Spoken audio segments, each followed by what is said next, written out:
Hi hello నమస్తే, నేను మీ శ్రీదేవి నివాస్. మా ఇంట్లో అందరూ ఇష్టంగా తినే స్వీటు డబుల్ కా మీఠా. దాన్ని తయారు చూద్దాము. ఒక 10 నిమిషాల్లో అయిపోతుందండి. ఒకసారి ట్రై చేయండి. బ్రెడ్ ఇంట్లో ఉంటే దాన్ని ముక్కలుగా కోసి ఇలా వేయించుకొని ఒక గిన్నెలోకి తీసుకోండి. నేనైతే ఆయిల్తో వేయించాను, కొంతమంది నెయ్యితో కూడా వేయించుతారు. మీ ఇష్టం అయితే ఏదైనా పర్లేదు, బాగుంటుంది ఏదైనా. నెయ్యి ఉంటే నెయ్యి, ఆయిల్ అయితే సన్ఫ్లవర్ ఆయిల్ యూజ్ చేశానండి. పంచదార పాకంలో వేయించిన బ్రెడ్ మొత్తం వేసేసాను. పంచదార పాకం దానికి కూడా కొలతలు ఏం అవసరం లేదండి. మామూలుగా ఒక కప్పు పంచదారకి 2 కప్పులు వాటర్ పోసుకోండి. పంచదార పాకంలో కొంచెం డీప్ అయ్యాక ఇవి పాలు పోసుకోండి. కొన్ని ఒక హాఫ్ గ్లాస్ పాలు, కాచి చల్లార్చిన పాలు, ఒక గ్లాసు, చిన్న గ్లాస్ పాలు సరిపోతాయండి.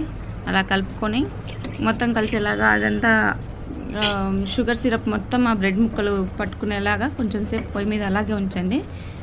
అదంతా బ్రెడ్ ముక్కలు పట్టుకున్న తర్వాత అప్పుడు స్టవ్ ఆఫ్ చేసేసి సర్వ్ చేసుకోండి. మా పాపకి ఇది బాగా నచ్చింది. ఎలా ఉందంటే సూపర్ ఉందమ్మా అని కూడా చెప్తుంది మా పాప. ఇప్పుడు చెప్పండి. సూపర్ ఉందమ్మా.